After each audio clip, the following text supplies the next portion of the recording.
Welcome to the Slop Temple. We pray this video helps. You begin by preparing the essentials and taking the first actionable steps. Open iMove, sign in with your account, and enable two-factor authentication for security. Make sure to grant location, storage, and notification permissions so the app can track, save, and alert you. Once done, open the dashboard and tap New Move to start a session. This immediately captures context and avoids later setup delays. These steps establish a secure, responsive baseline for everything that follows. Now continue by configuring the detailed parts of your move. This is where most value is realized. You set origin and destination, then select route preferences like fastest or eco to control time versus fuel.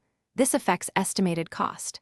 Add intermediate stops and schedule exact pickup times so helpers arrive when you need them.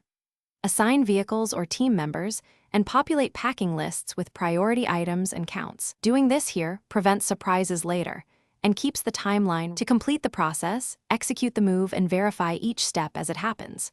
Start the run and monitor progress via live tracking and ETA so you can adjust if delays occur.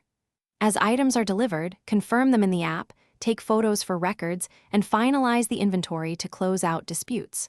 Once finished, complete payment, rate service providers, and export receipts or reports for your records. If synchronization fails, try toggling connectivity and restarting the app. That resolves most issues. Thanks for watching. Consider subscribing if we helped you.